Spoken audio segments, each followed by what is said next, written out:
నమస్కారం అండి. Bank auction properties ప్రతిరోజు కూడా ఒక 10 ప్రాపర్టీస్ వరకు కూడా పోస్ట్ చేస్తూ ఉంటాను. నేనైతే కమిషన్ పర్పస్ అయితే ఈ వీడియో అయితే చేయట్లేదు. ఈ ప్రాపర్టీ వచ్చి విజయవాడ గాంధీనగర్ అండి. 30 లక్షల రూపాయలకి గాంధీ కోఆపరేటివ్ బ్యాంకులో ఒక బిల్డింగ్ ల్యాండ్ ఇండిపెండెంట్ హౌస్ సేల్కి అయితే ఉంది. అడ్రస్ అయితే ఇస్తున్నాను, మీరు డైరెక్ట్గా వెళ్ళి చూడండి. గవర్నర్పేట విజయవాడ ఈ అడ్రస్లో బిల్డింగ్ అయితే ఉంటుంది. ఎంక్వైరీ చేయాలండి, కొనుక్కునే ముందు ఎంక్వైరీ అయితే చేయండి. డైరెక్ట్ ఓనర్తో అయితే కొనుగోలు చేయడానికి ట్రై చేయండి. ఇది ఆక్షన్ డేట్ వచ్చేసి జూలై 7 అండి. ఇది వచ్చేసి 45 లక్షల రూపాయలకి సేమ్ గాంధీ కోఆపరేటివ్ బ్యాంకులోనే ఇదొక ప్రాపర్టీ అయితే సేల్కి ఉంది. ఇది ఆర్సీసీ బిల్డింగ్ అండి. ఇది కూడా ఒక building independent house Ajit Singh నగర్లో అయితే వస్తుంది, విజయవాడ. కాస్ట్ వచ్చేసి 45 లక్షల ఆర్పీ ప్రైజ్ అయితే పెట్టారండి. ఇంట్రెస్ట్ ఉన్న వాళ్ళు ఇది కూడా ఒకసారి చూడండి. ఆక్షన్ డేట్ వచ్చేసి జూలై 11. ఇది కూడా గాంధీ కోఆపరేటివ్ బ్యాంక్ అండి. 30 లక్షల రూపాయలకి ఒక హౌస్ బిల్డింగ్ ఇండిపెండెంట్ హౌస్. ఇవన్నీ నేను చూపించేవన్నీ కూడా ఇండిపెండెంట్ హౌసెస్ అండి. 115 చదరపు గజాల్లో ఉంటుంది. మొగర్రాజపురం విజయవాడ ఈ లొకేషన్లో ఈ ప్రాపర్టీ అయితే గాంధీ కోఆపరేటివ్ బ్యాంకులో అయితే సేల్కి వచ్చింది. ఇది కూడా కింద నెంబర్ అయితే ఉంటుంది. ఆక్షన్ డేట్ వచ్చేసి జూలై 10 అండి. ఇది వచ్చేసి 12 లక్షల రూపాయలకి గాంధీ కోఆపరేటివ్ బ్యాంకులో ఒక హౌస్ సేల్కి ఉంది. సింగినగర్ అండి. లొకేషన్ వచ్చి సింగినగర్ 66 గజాల్లో ఉంటుంది మొత్తం. అజిత్ సింగినగర్లో ఇండిపెండెంట్ హౌస్ ఇది. 12 లక్షల రిజర్వ్ ప్రైజ్ అయితే పెట్టారు. గాంధీ కోఆపరేటివ్ బ్యాంకులో కంటే కూడా మీరు డైరెక్ట్గా ఓనర్ దగ్గర కొనుగోలు చేయడానికి ఇంట్రెస్ట్ చూపించండి. ఈ బ్యాంక్ అడ్రస్ 0866 అది.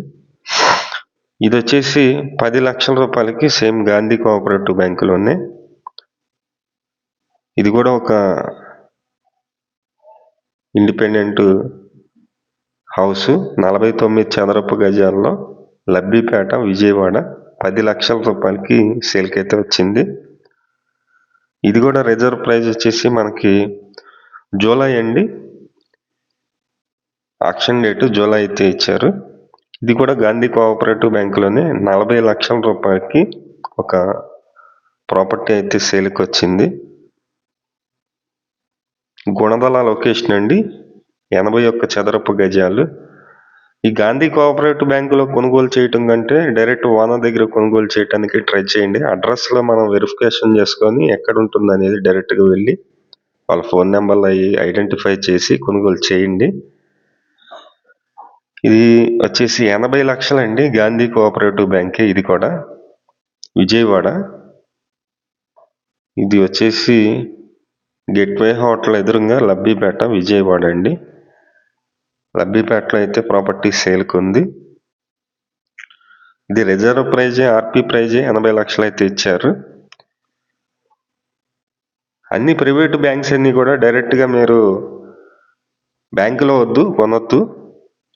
ఇది వచ్చేసి 17,10,000 అండి. ఇది కూడా చోళమండలం ఇన్వెస్ట్మెంట్ ఫైనాన్స్ గుంటూరు జిల్లా. ఇది 180 చదరపు గజాల్లో ఉంటుంది హౌస్. ఇది వచ్చేసి నర్సారావుపేట గుంటూరు 17,10,000 అయితే ఆర్పీ ప్రైజ్ అయితే పెట్టారు. ఇది ఆక్షన్ డేట్ వచ్చేసి మే 10 అండి. ఇవి కూడా ఇంట్రెస్ట్ ఉన్న వాళ్ళు ఒకసారి చూడండి, డైరెక్ట్గా కొనుగోలు చేయడానికి ట్రై చేయండి. Thank you. డైరెక్ట్ ఏ బ్యాంకులో అయితే ప్రాపర్టీ అయితే సేల్కి ఉందో వాళ్ళ నెంబర్లు కూడా ఇస్తాను. బ్యాంకు మీరు డైరెక్ట్గా వెళ్ళి కూడా కొనుగోలు చేయొచ్చు అందరికి. ఎందుకంటే మీకు అవగాహన ఉండాలి బ్యాంక్ ఆక్షన్ ప్రాపర్టీస్ అయితే ఎలా కొనుగోలు చేయాలి, ఇవి ఎక్కడైతే అందుబాటులో ఉంటాయి. మిగిలిన డీటెయిల్స్ అన్నీ కూడా నేను వీడియో చివరిలో అయితే చెప్తానండి. విజయవాడ గుంటూరు నగరంలో ఈ వీడియోని అయితే స్కిప్ చేయకుండా చివరి వరకు చూడండి. మేము ప్రతిరోజు ప్రాపర్టీకి సంబంధించిన వీడియోస్ అయితే పోస్ట్ చేస్తున్నాము. ప్లీజ్ ఛానల్ని సబ్స్క్రైబ్ చేయండి, ఈ వీడియోని లైక్ చేయండి. చాలామంది ప్రమోట్ అయితే అవుతుంది. బ్యాంక్ ఆక్షన్ ప్రాపర్టీస్ మీరు కొనుగోలు చేయాలి అనుకున్నట్లయితే ముఖ్యమైన జాగ్రత్తలు అయితే కొంచెం చెప్తానండి. ఎందుకంటే ఇది వెరిఫికేషన్ అయితే మీరు డాక్యుమెంట్ వెరిఫికేషన్ అయితే చేయించుకోవాల్సి ఉంటుంది. అలాగే మార్కెట్లో అంత వాల్యూ ఉందా లేదా అనేది ఖచ్చితంగా అయితే మీరు తెలుసుకోవాలి. ఎందుకంటే మార్కెట్లో ఎక్కువ రేటుకి మనం కొనుగోలు చేసినట్లయితే చాలా ఇబ్బంది అయితే పడతాం అన్నమాట. నెక్స్ట్ వచ్చేసి బ్యాంకు వాళ్ళు మనకి ఇచ్చే డాక్యుమెంట్స్ అన్నీ కూడా మనం దగ్గరుండి చూసుకోవాలి.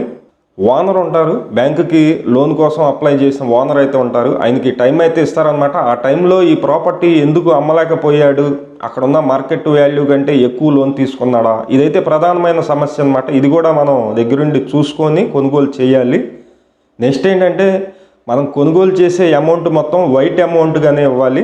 బ్యాంకుకి మనం 50 లక్షల రూపాయలు అయితే కనుక 50 లక్షల రూపాయలు వైట్ అమౌంటే మనం ఇవ్వాల్సి ఉంటుంది. ఆ వైట్ అమౌంట్ మనం కానీ బ్యాంకు లోన్కి వెళ్ళినట్లయితే మామూలుగా అయితే 9% లోపు అయితే లోన్ ఇస్తారు. ఈ ప్రాపర్టీస్కి వచ్చి సుమారుగా ఒక 12% అయితే లోన్ అయితే మన ఉంటుంది. అది కూడా మనం మేజర్గా చూసుకోవాలి. ఎంత అమౌంట్కి అయితే మనం కొనుగోలు చేస్తున్నాం, ఎంత లోన్కి వెళ్తున్నాం అనేది. వైట్ అమౌంట్ ఎక్కువ ఉన్న వాళ్ళు మాత్రమే ఈ ప్రాపర్టీస్ అయితే తీసుకోండి. బ్యాంకు ఆక్షన్ ప్రాపర్టీస్ అన్నీ కూడా మనకి ఇప్పుడు బ్యాంకులో అయితే వేలం వేయట్లేదండి. ఇదివరకులాగా గంట కొట్టి మనకి ఇలాగా బ్యాంకు వేలం అయితే ఉండదు. ఆక్షన్లో అయితే ప్రైవేటు ఏజెన్సీస్కి అయితే ఇచ్చారు ఆక్షన్, వాళ్ళైతే కనుక ఆక్షన్ అయితే చేస్తున్నారు. బ్యాంక్ ఆక్షన్ ప్రాపర్టీస్ అన్నీ కూడా డైరెక్ట్గా బ్యాంక్ నేమ్ అయితే ఇస్తున్నానండి, అడ్రస్ కూడా ఇస్తున్నాను స్క్రీన్ మీదే, మీరు డైరెక్ట్గా వెళ్ళి చూడండి. అలాగే ఈ వీడియో కింద ఒక వాట్సాప్ లింక్ అయితే ఇస్తాను. మీరు వెళ్ళిన తర్వాత బాగుంది ప్రాపర్టీ అన్నట్లయితే, బాగున్నా బాగోపోయినా సరే ఒక ఫోటో తీసి అయితే గ్రూప్లో పెట్టండి. చాలామంది అయితే గ్రూప్లో జాయిన్ అవుతారు కాబట్టి వాళ్ళకు కూడా ఒకవేళ ఉపయోగకరంగా ఉండొచ్చు. ఆక్షన్ ప్రాపర్టీ చుట్టుపక్కల మొత్తం ఎంక్వైరీ చేయాలండి. ఎందుకంటే ఇదేమన్నా కోర్టు కేసుల్లో ఉన్నట్లయితే కనుక బ్యాంకు వాళ్ళకు కూడా ఇబ్బందిగా ఉంటుంది, కొనుగోలు చేసేవాళ్ళు కూడా ఇబ్బందిగా ఉంటుంది. ఇది చాలా రోజులు అయితే కోర్టులో కేసు నడుస్తూ ఉంటుంది. ఇది కూడా మేజర్ సమస్యగా ఉంటుందన్నమాట. ఆక్షన్ ప్రాపర్టీకి సంబంధించి ఏ ప్రాపర్టీ అయినా సరే ఎక్కడ మీరు చూసినా సరే ఒకవేళ మా ద్వారా మీరు కొనుగోలు చేయాలి అనుకుంటే కనుక 1% కమిషన్ అయితే మేము తీసుకుంటామండి. ఒక 1% కమిషన్ తీసుకొని మీకైతే మేము దగ్గరుండి బ్యాంకులో అమౌంట్ కట్టించడం కానీ, ఆక్షన్లో పార్టిసిపేట్ చేయటం కానీ, లేదంటే కనుక రిజిస్ట్రేషన్ కానీ మొత్తం కూడా మనం దగ్గరుండి చేపించడం జరుగుతుంది. దీనికోసం మనం 1% కమిషన్ అయితే తీసుకుంటాము. మన ఆఫీస్ అడ్రస్ అయితే కింద డిస్కషన్లో ఇస్తాను. ఇంట్రెస్ట్ ఉన్న వాళ్ళు మమ్మల్ని డైరెక్ట్గా వచ్చి కాంటాక్ట్ అవ్వచ్చు. ఏ ప్రాపర్టీ అయినా పర్లేదు, ఎక్కడున్న ప్రాపర్టీ అయినా సరే మనమైతే ఆక్షన్లో కొనుగోలు చేయించేటట్లుగా చేయటం జరుగుతుంది.